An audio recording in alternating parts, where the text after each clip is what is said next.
प्रिय विद्यार्थियों, आज मैं जिस दशा का वर्णन करने जा रहा हूं वो दशा महासागरी में संध्या दशा के रूप में वर्णित है। मैं ये आपको बतला दूं कि इस दशा का ज्ञान बहुत ही कम ज्योतिषियों को है। यह दशा इतनी विचित्र है कि आप इसकी गणना मन में भी कर सकते हैं। और मैंने कई ज्योतिषियों को परामर्श दिया था कि वे इस दशा का उपयोग करें एवं इस पर गहन अनुसंधान भी करें। बहुत ज्योतिषियों ने मेरी बात मानी।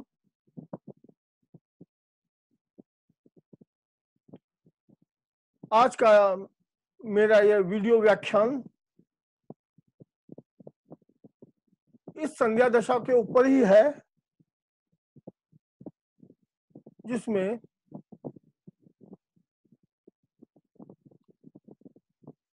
संध्या दशा का भविष्य फल में क्या उपयोग है, इस बात को मैं आप लोगों को बतलाऊंगा।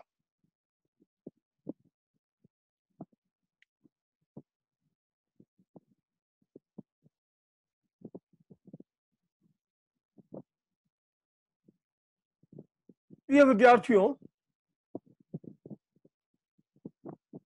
कुछ देर पूर्व मैंने आपको यह कहा था कि यह दशा महासागरी में वर्णित है। आइए अब हम उस श्लोक पर चलते हैं जो महासागरी में दिया हुआ है।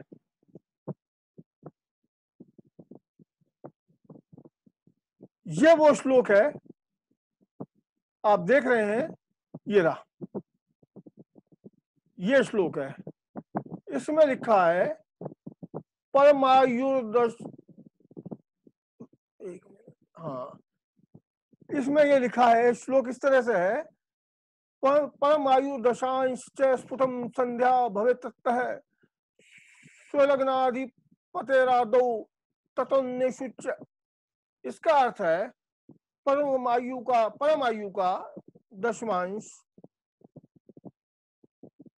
स्पष्ट करके जो वर्षादि आते हैं वो संध्या दशा के वर्षादि हैं, और जन्म लग्न का जो स्वामी है उस ग्रह से ये दशा प्रारंभ होती है एवं वार क्रम में आगे बढ़ती है। वार क्रम का मतलब है जैसे सूर्य चंद्र मंगल, ये वार क्रम है, और इसमें राहु एवं केतु की दशा भी होती है। तो इस प्रकार नव ग्रहों की दशा इसके अंदर होती है। अब यह परमायु क्या है? प्रिय विद्यार्थियों, मैं आपको यह बता दूं कि विंशोत्तरी दशा के वर्षों को ही परमायु माना गया है, जो कि 120 वर्ष है। अब इसका दशम भाग यानी कि 12 वर्ष, तो प्रत्येक ग्रह की जो संध्या दशा है वो 12 वर्ष की होती है। इस प्रकार नवग्रहों की संध्या दशा कुल मिला के 108 वर्ष की हो जाती है।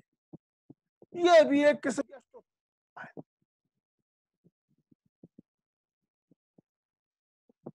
पर इसे अष्टोत्तरी नहीं कहते, इसे संध्या दशा कहते हैं। अब माना कि एक काल्पनिक लग्न लेते हैं मेष, तो उसमें सर्वप्रथम 12 वर्षों के लिए मंगल की दशा चलेगी, फिर बुध की, फिर गुरु की, फिर शुक्र की, फिर शनि की, फिर राहु की और फिर केतु की। इस प्रकार दशा क्रम होगा और इस प्रकार अन्य लग्नों में भी समझना चाहिए। मैं आपको जो इस वीडियो व्याख्यान में मैं उदाहरण देने जा रहा हूं वो भारतवर्ष की कुंडली का है, जो स्वतंत्र भारत की कुंडली है। मैं भी बता देता हूं कि सर्वप्रथम, क्योंकि वृष लग्न है तो शुक्र की पहले होगी, फिर शनि की, फिर राहु की, फिर केतु की, फिर सूर्य की, फिर चंद्र की, फिर मंगल की, फिर बुध की एवं अंत में बृहस्पति की होगी। और ये सभी दशाएं 12-12 वर्ष की होंगी। जितनी संध्या दशाएं हैं नवग्रहों की वो 12-12 वर्ष की होंगी।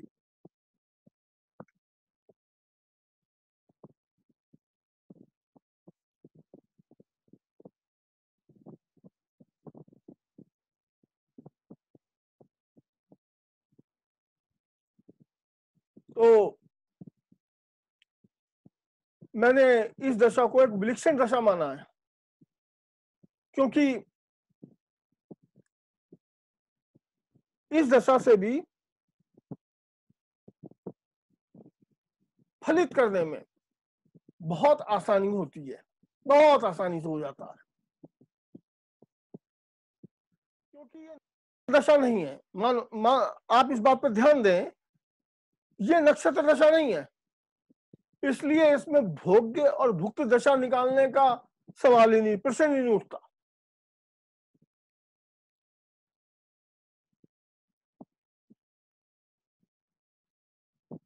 अब मैं इस दशा संबंधी कुछ अपने शोध के अंश प्रस्तुत करता हूं, जो आशा करता हूं आप सभी के लिए लाभकारी होंगे।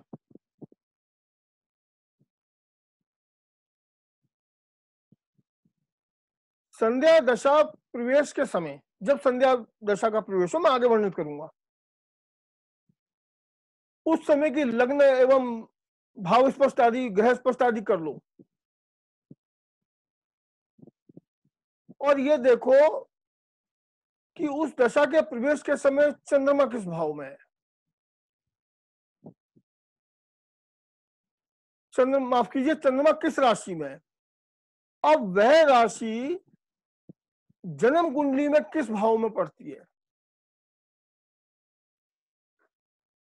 या दशा प्रवेश का चंद्र जन्म कुंडली के किस भाव में पहुंचता है।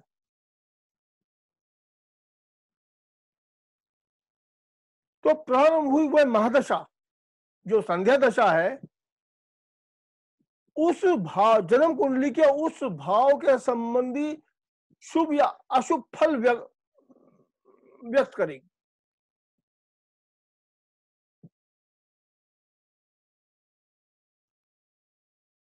इसमें एक बात और ध्यान देने योग्य है,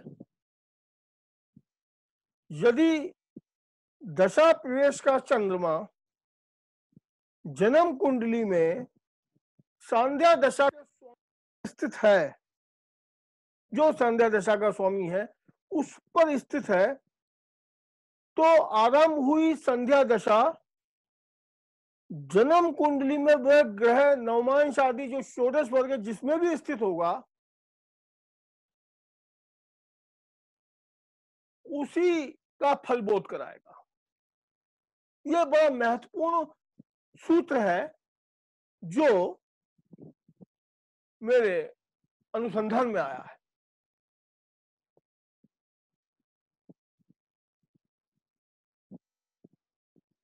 प्रिय विद्यार्थियों, यह संध्या दशा बहुधा ग्रह के नैसर्गिक कारकत्व को भी प्रकट करती है।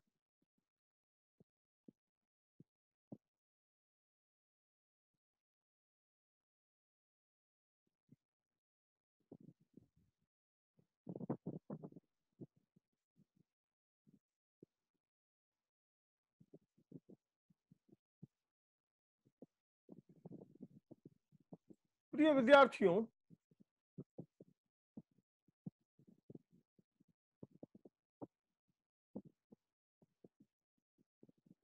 अब मैं आपको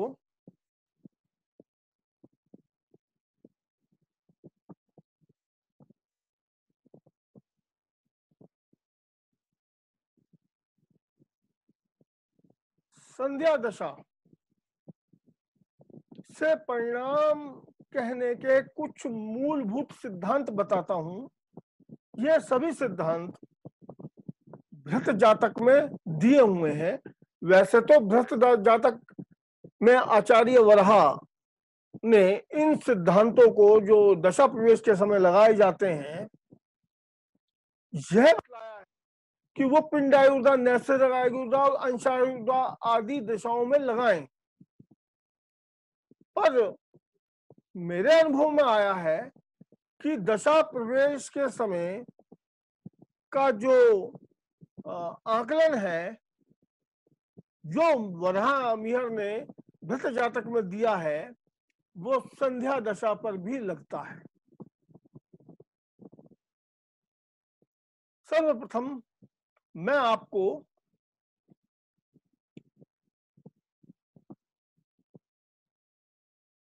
उस सूत्र के बारे में बतलाता हूं। देखिए, ये सूत्र आपको दिखाई दे रहा है। सूत्र कुछ इस प्रकार का है।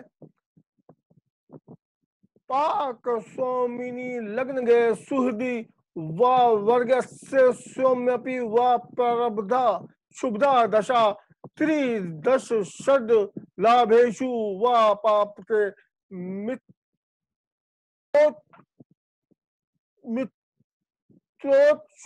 त्रिकोणे मदने पाकेश्वरे स्थित चंद्र सत्फल बोधनी कुरते चौतन्यतः। ये सूत्र है और ये बड़ा महत्वपूर्ण सूत्र है। और ये आप देख रहे हैं कि ये 10वां भृत जातक का 10वां श्लोक है। और यार देखें यहाँ पे, तो ये 10वां श्लोक है भृत जातक के 8वें अध्याय का। ये 10वां श्लोक है। तो मैं इस श्लोक को की व्याख्या आपके सामने करता हूं, जिससे आप समझ लें कि ये श्लोक क्या है। कि ये जो दशा प्रारंभ प्रवेश के समय जो विचार करना चाहिए, तो यदि दशा प्रवेश लग्न में कोई ग्रह या तो दशा का स्वामी या उसका मित्र कोई भी हो, या वो लग्न में है, तो दशा शुभ फलदायी, प्रॉस्पेरिटी देने वाली होगी। ये एक सूत्र है।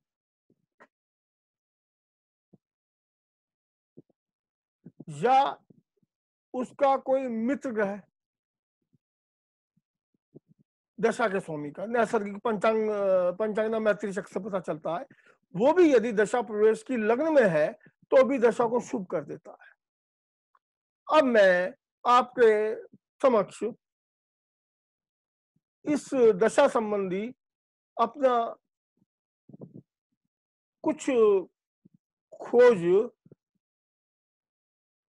व्यक्त करता हूं, जो मैंने अनुभव में आया है कि यदि कोई दशा का सहायक ग्रह भी, यदि चाहे वो दशा के स्वामी का शत्रु क्यों ना हो या समी क्यों ना हो, यदि वह भी दशा प्रवेश के समय दशा प्रवेश की लग्न पे स्थित है या गोचर करता है, तो वह भी दशा को शुभता प्रदान कर देता है।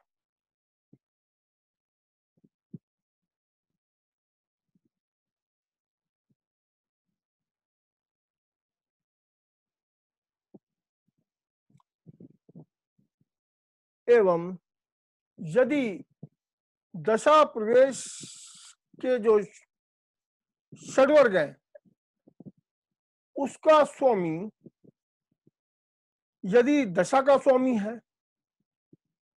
या उसके मित्रादि ग्रह है, उसका जो षडवर्गों का स्वामी मित्रादि ग्रह है दशा के स्वामी का, या शुभ ग्रह, नैसर्गिक शुभ ग्रह, तो बल्कि उसे सौम्य ग्रह बोला है, तो दशा का परिणाम शुभ हो जाता है, दशा प्रॉस्पेरिटी देने वाली होती है। यहां पर जो सौम्य ग्रह है, क्योंकि सौम्य जो है वो बुध के लिए भी कहा जाता है कि सोम चंद्रमा को कहते हैं और चंद्रमा का पुत्र होने की वजह से बुध को सौम्य कहते हैं। अतः एक नियम ये भी लागू हो सकता है कि षडवर्गों में बुध का भी वर्ग हो, तो अभी दशा शुभ हो जाती है। दशा प्रवेश के समय की बात हम कह रहे हैं। और मेरे अनुभव में आया है कि यदि कोई दशा का सहायक ग्रह, दशा का मतलब दशा के स्वामी का सहायक ग्रह भी यदि के भी यदि वर्ग है तो भी दशा शुभ हो जाती है। प्रिय विद्यार्थियों, यहां मैं आपको यह बताना चाहूंगा कि दशा की शुभता का आकलन से पूर्व सर्वप्रथम दशा के स्वामी की जन्म कुंडली में स्थिति क्या है, इस पर भी विचार पहले करना चाहिए। लेकिन हम अब आगे कुछ और मैं बतलाता हूं कि यहां मैंने एक सुधार किया है कि षडवर्गों की जगह पे आप षोडश वर्ग तथा अन्य वर्गों का भी सकते हैं। यह मेरा एक अनुसंधान है जो मैंने आपको बताया। अब इसमें एक और बात आई है जो इस सूत्र के दूसरे पंक्ति में है कि यदि चंद्रमा दशा के स्वामी के मित्र उच्च राशि में है या तीसरे, छठे, 10वें, 11वें भाव में है दशा स्वामी से, तो दशा को शुभ कर देता है। और इसी से ही वो सूत्र निकलता है जो मैंने पहले बताया था कि यदि दशा इस चंद्रमा की इस स्थिति की वजह से शुभ आ रही है, चंद्रमा की स्थिति की वजह से ध्यान दें, तो वह चंद्रमा जन्म कुंडली के भाव में विद्यमान है, माफ कीजिए, उस भाव का शुभ फल को इस दशा में व्यक्त करवा देता है। और अगर अशुभ है तो अशुभ फल को। यह बड़ा ही महत्वपूर्ण सूत्र है, बहुत ही महत्वपूर्ण सूत्र है। इसकी मैं आगे व्याख्या करूंगा इस वीडियो व्याख्यान में।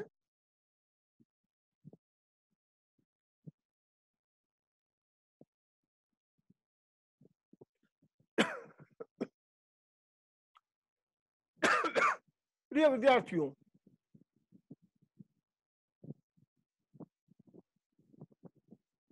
भारतवर्ष की, मैं यहाँ पे भारतवर्ष का उदाहरण लेता हूं,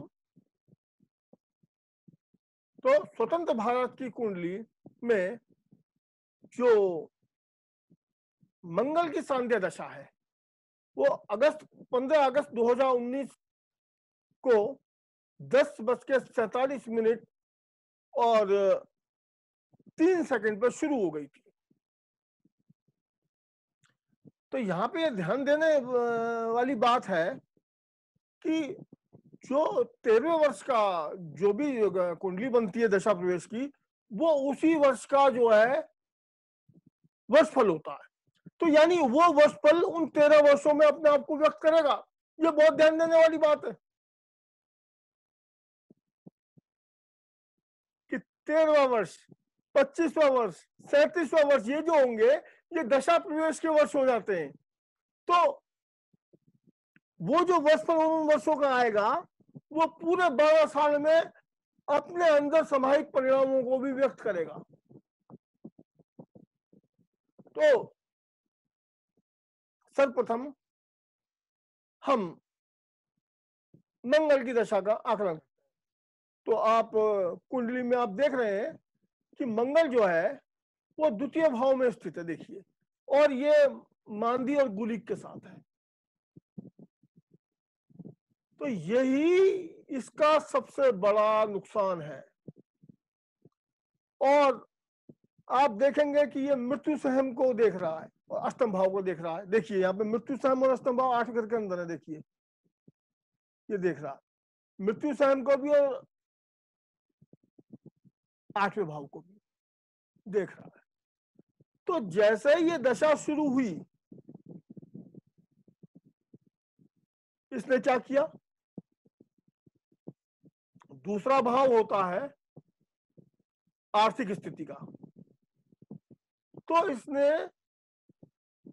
15 अगस्त 2019 से कुछ समय के अंदर ही अर्थव्यवस्था को बिगाड़ दिया। अष्टम भाव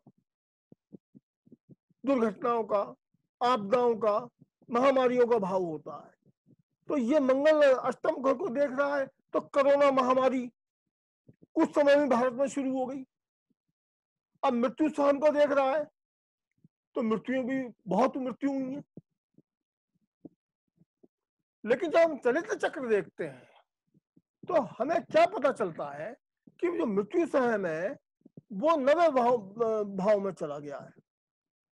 अब यहां इसको, अब वहां से देखो तो मांदी तीसरे भाव में आ गया है, तो मृत्यु सहम को मांदी देख रहा है और मंगल अष्टम दृष्टि से अभी भी देख रहा है।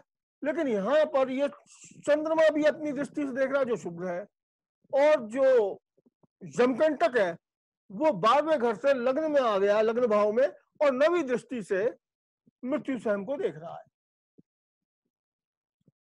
तो स्थिति को बिगड़ने नहीं देता है। तो आप देख रहे हैं कि बहुत सारे लोग भारत सरकार एवं डॉक्टरों के प्रयत्न से बचा लिए गए हैं, जिनका आंकड़ा भी बहुत अच्छा है, बहुत अच्छा आंकड़ा है। अब मंगल जो है उसकी राशि में केतु पड़ा है और केतु उच्च का है, और दूसरी राशि में उसके यमकंटक पड़ा है। तो ये दोनों ग्रह बताएंगे कि ये सहायक ग्रह है कि नहीं है दशा के स्वामी के।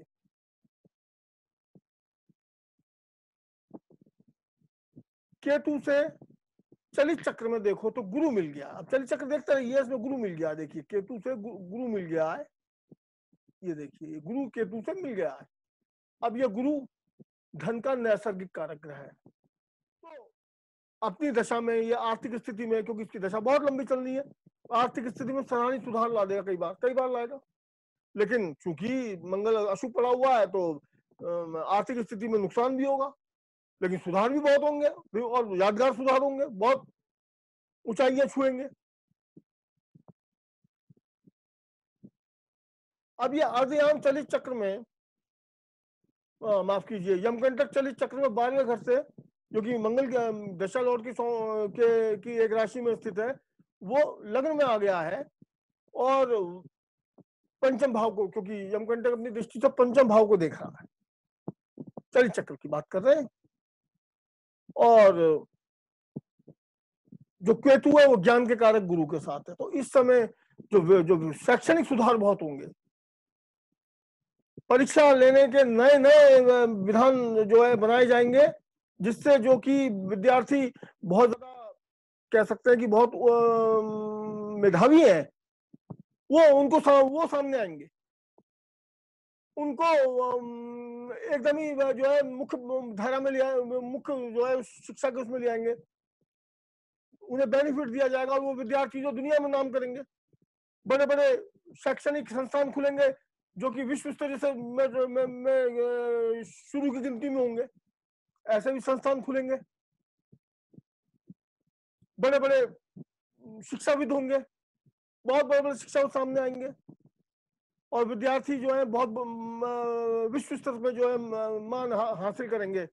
ये भी इन जो है मंगल की संध्या दशा के 12 वर्षों में होगा, तो विद्यार्थी मान बड़े प्राप्त करेंगे, ये बात भी है।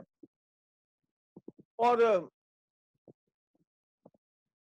सबसे बड़ी बात जो है, जो इतिहास है भारत का, जो कि इस समय सही स्थिति में नहीं पढ़ाया जाता, वो इतिहास की में भी सुधार होगा।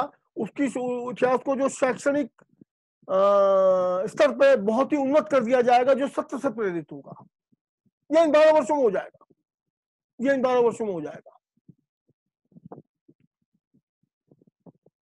जो भारत की कुंडली में जो आत्मकारक ग्रह है वो सूर्य है, और अमात्य कारक गुरु है। ये दोनों ग्रह खवेदांश चक्र में, क्योंकि सॉरी माफ कीजिए, अक्षवेदांश चक्र, क्योंकि अक्षवेदांश चक्र से भी सारी घटनाएं देखी जाती हैं, तो उसमें जो आत्मकारक है वो आत्मकारक सूर्य जो है वो कन्या राशि में है, एवं जो अमात्य कारक गुरु है वो मिथुन राशि में है। तो जो ग्रह है वो आत्मकारक सूर्य से तृतीय है, यानी पराक्रम है।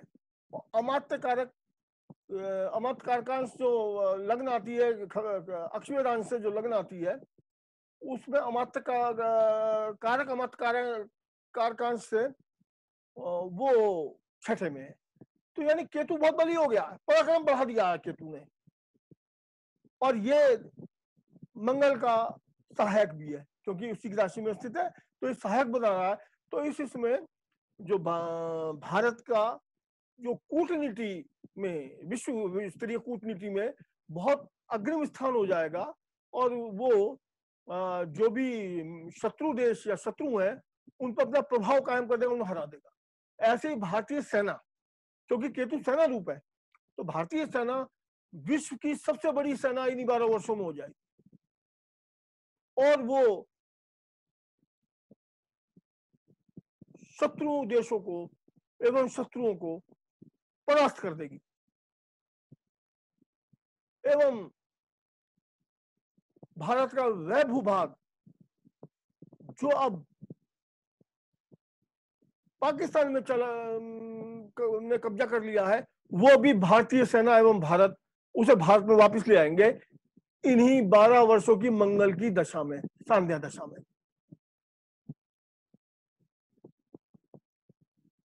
प्रिय विद्यार्थियों, अब ये मैंने आपको बतलाया था कि संध्या दशा से परिणाम कैसे कहे जाते हैं, जन्म कुंडली के माध्यम से जो परिणाम कैसे कहे जाते हैं। अब मैं आपको दशा प्रवेश की संध्या दशा पे लिया चलता हूं। तो ये मंगल की संध्या दशा, जैसे पहले बताया था, अगस्त 15, 2019 को 10:47 में हुआ था। तो दशा के समय मंगल जो है, जो दशा का स्वामी है, वो 11वें घर में है, और ये बाधक घर होता है। अगर हम जो शास्त्रीय सिद्धांत ज्योतिष का लगाएं तो ये बाधक घर होता है। तुला लग्न के लिए, चर लग्न के लिए बाधक घर होता है। तो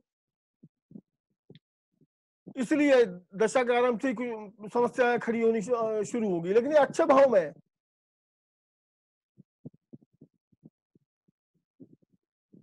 और इसकी जो राशि है वृश्चिक, उसमें गुरु है। सिर्फ एक ही राशि में, दूसरी राशि में कोई ग्रह नहीं है। अब यह गुरु जो है, उसकी जो राशि धनु है, उसमें मृत्यु जो उपग्रह है, दूषित उपग्रह मंगल का उपग्रह है, वो विराजमान है। केतु और शनि जैसे पाप ग्रह जो जीवित सहम, जिसको मैं से देख रहे हो, जीवित सहम है, उसको भी प्रताड़ित कर रहे हैं। तो जीवित सहम जब प्रताड़ित होता है तो मेदनीय स्तर पर, मंडेन एस्ट्रोलॉजी में ये व्यक्तियों के जीवन को में संशय डाल देता है। और जो ये गुरु है, ये दूसरे घर में स्थित है, और ये मंगल से दृष्ट है, समझे।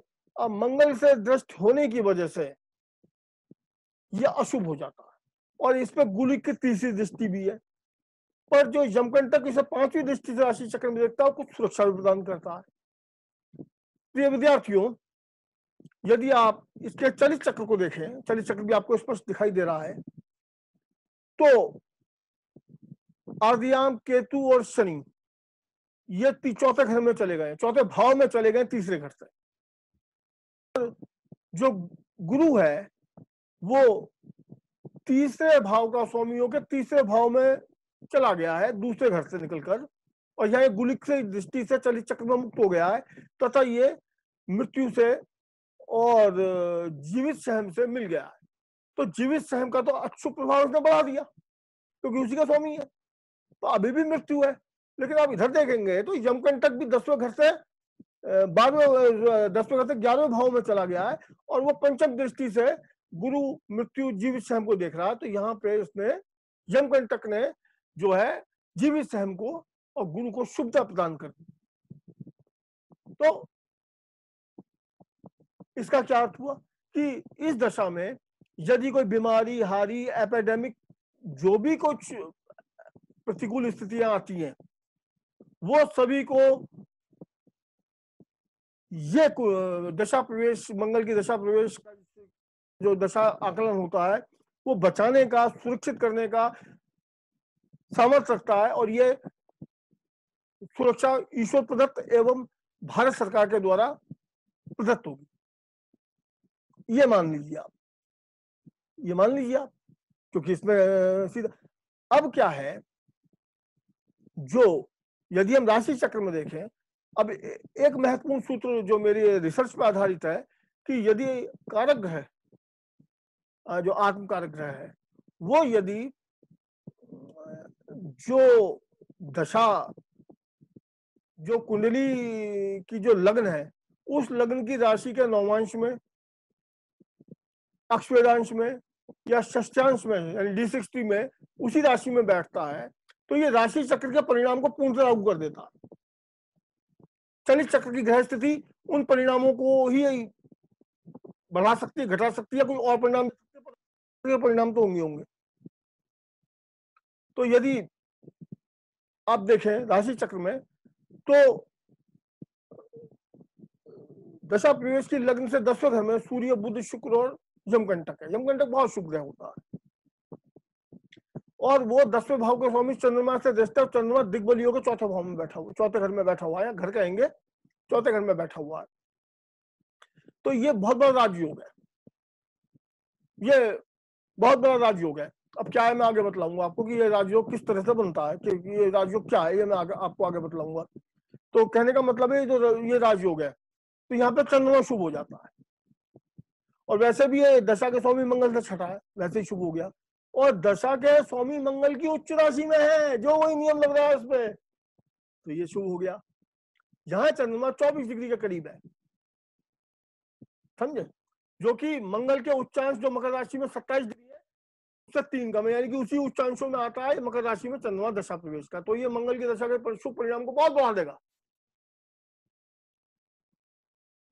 प्रिय विद्यार्थियों, शनि चक्र में यदि हम देखते हैं तो 11वें भाव में बैठा मंगल से सूर्य, शुक्र, यमकंटक शनि चक्र में मिल गए, 11वें भाव में मिल गए।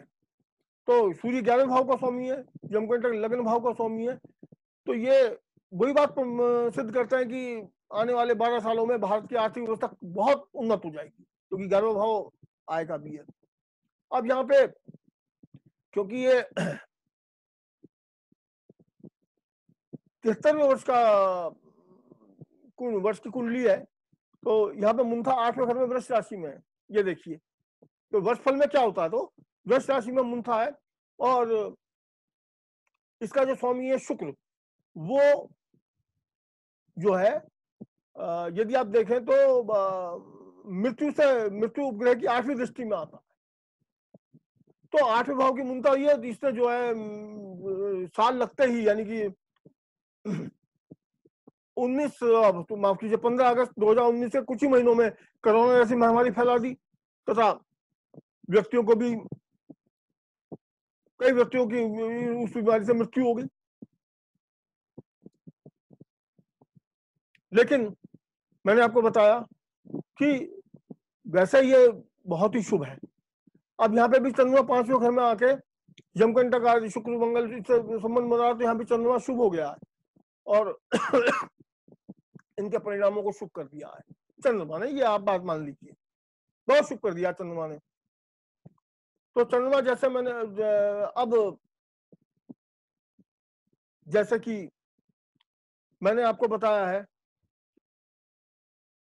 जो केतु है, जैसे पूर्व में मैंने आपको बताया है कि केतु में शुभ फल देने की भी काफी ताकत है।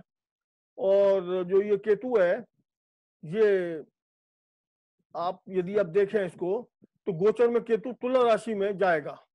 अभी कब जाएगा इसका विवरण में आपको मैं बताता हूं कि ये केतु तुला राशि में कब जाएगा, वो मैं आपको बतलाता हूं।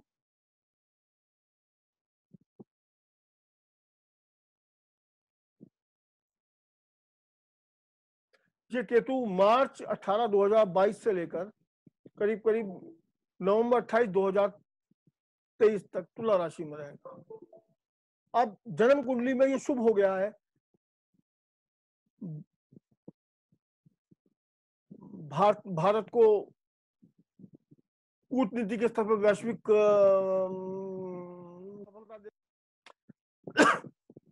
तथा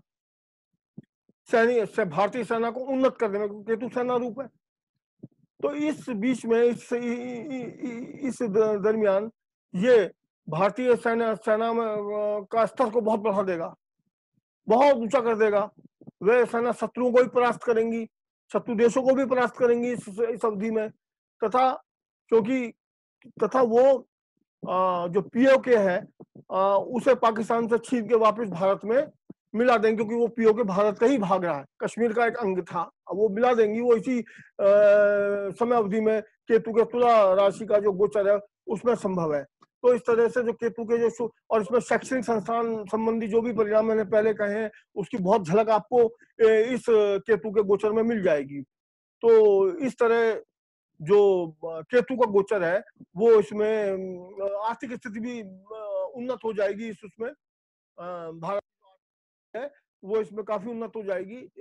इसी केतु के गोचर में तो तुला राशि में होगा करीब मार्च 18 2022 से और करीब करीब नवंबर 28 2023 तक। प्रिय विद्यार्थियों, अब मैं आपको लिए चलता हूं चंद्रमा पे, कि चंद्रमा यह शुभ हो गया है।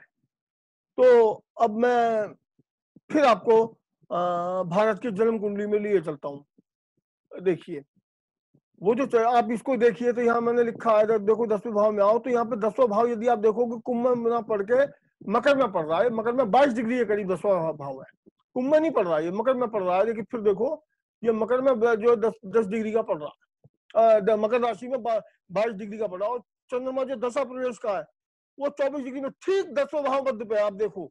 तो ये यहाँ पे मैंने देखो ये लिख भी रखा है कि जो चंद्रमा है, हट गया, जो चंद्रमा है ये, एक मिनट, स्क्रीन हिलनी शुरू होगी फिर, एक मिनट। तो ये चंद्रमा जो इसमें मैंने लिख रखा, मार्च संध्या दशा प्रवेश मून, कि मंगल की दशा के प्रवेश के समय जो चंद्रमा की स्थिति है वो भारत की कुंडली में 10वें घर में है, 10वें भाव मध्य पे है। और ये 10वां भाव मध्य को चलित चक्र में बुध, सूर्य, शनि और शुक्र देख रहे हैं। शनि 10वें घर का स्वामी है, 10वें भाव मध्य का स्वामी है यहाँ कहा जाए। बुध शुभ ग्रह है, शुक्र लग्न का स्वामी है, तथा सूर्य एक त्रिकोण पंचम भाव मध्य का स्वामी हो जाता है। तो ये बहुत बड़ा ना सिर्फ राजयोग है बल्कि राज्य योग भी है। राज्य योग पॉलिटिकल सक्सेस को कहते हैं। राजयोग हर तरह की जो है शुभता को, प्रॉस्पेरिटी को कहते हैं। तो राजयोग और राज्य योग अलग है, राज्य योग भी दे रहा है। तो इसका मतलब जो आज बीजेपी भारत पर शासन कर रही है, ये शासन आगे भी 12 सालों के अंदर दोबारा बनाएगी, समझे। लेकिन 2024 में जो लोकसभा के जो इलेक्शंस होंगे उसमें बीजेपी फिर जो है सत्ता में आ जाएगी, ये बात स्पष्ट हो रही है। फिर ये ख्याति का भी भाव होता है, तो भारत की ख्याति बढ़ जाएगी, बहुत ख्याति बढ़ जाएगी वैश्विक स्तर पर, बहुत ख्याति बढ़ जाएगी। कैसे ख्याति बढ़ेगी? क्योंकि शनि की दृष्टि है इस पर, चंद्रमा वहीं बैठा है, शनि की दृष्टि है, तो राज योग है तो ख्याति योग है। तो कैसे ख्याति बढ़ेगी? कि भारत को वैश्विक स्तर पर मान्यता मिल जाएगी,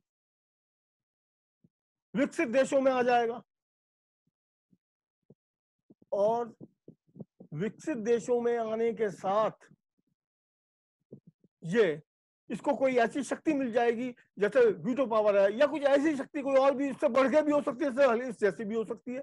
ऐसी भी कोई इसको वैश्विक स्तर पर भारत को मिल जाएगी।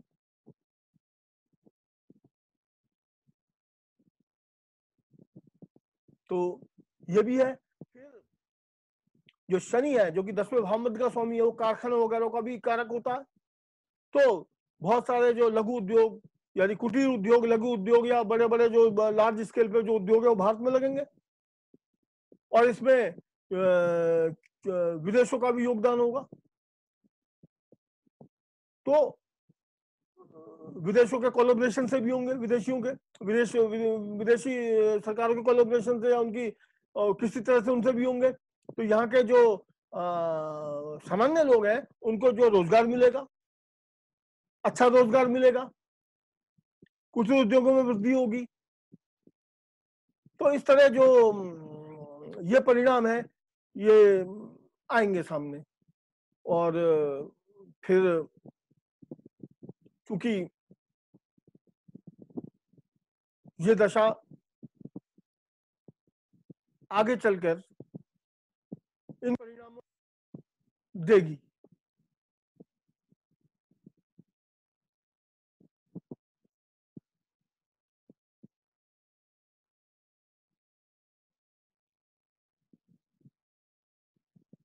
प्रिय विद्यार्थियों, तो ये मैंने आपको संध्या दशा के संदर्भ में कैसे भविष्य फल किया जाता है, संध्या और एवं उसके संदर्भ में क्या क्या उसके नियम है या संध्या दशा क्या है, उसके बारे में मैंने आपको विस्तृत जानकारी दी है। तो अभी कुछ समय पूर्व ही मैंने अपनी वेबसाइट पे संध्या दशा एवं जो भी भविष्यवाणियां की है उस संबंधी एक विस्तृत लेख मैंने प्रकाशित कर दिया है। उसका जो लिंक है मैं आपको इसी के जो है उसमें दे दूंगा, वो उस आप क्लिक करके देख सकते हैं।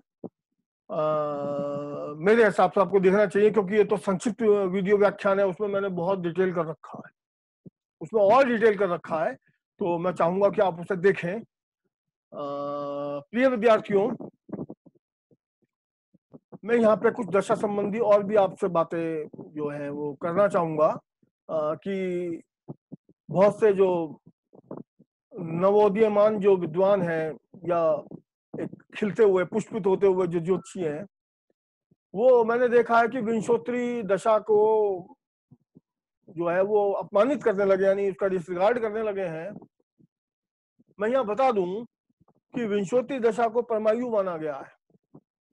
तो ये बात सही है कि जरूरी नहीं कि सारे परिणाम विंशोत्तरी पे आए, लेकिन हाँ एक अच्छा ज्योतिष सारे परिणाम विंशोत्तरी से कह सकता है। बाकी सारी दशाएं जो हैं वो सिर्फ हमारे परिणामों को जल्दी तुरंत निकालने के लिए है। अगर वो इस्तेमाल ना भी करें तब भी विंशोत्तरी से हम परिणाम कह सकते हैं, पर उसके लिए बहुत गहन अध्ययन की जरूरत होती है। तो भगवान पराशर ने बृहत पराशर होरा शास्त्र में जिन नक्षत्र दशाओं का जो विस्तार किया है उसमें एक विंशोत्तरी दशा है और दूसरी कालचक्र दशा है। ये कालचक्र दशा बहुत सूक्ष्म है और इससे भी जो है बहुत सटीक परिणाम किए जा सकते हैं। और तीसरी अन्य राशि दशाएं हैं जो चरपराया वगैरह दशा, उनका भी विस्तार किया गया है, लेकिन मैं उनकी व्याख्या करना यहाँ उचित नहीं समझता हूँ क्योंकि वो नक्षत्र दशाएं नहीं है। तो विंशोत्तरी दशा, उसके बाद अष्टोत्तरी दशा पे भी उन्होंने संकेत मात्र दिया। दो तरह की अष्टोत्तरी दशा होती है और जहाँ पे उन्होंने कंडीशनल और अनकंडीशनल दशाएं कही हैं, लेकिन नक्षत्र दशा के अध्याय में उन्होंने स्पष्ट कर दिया है कि सारी नक्षत्र दशा जो सभी पे लग सकती है।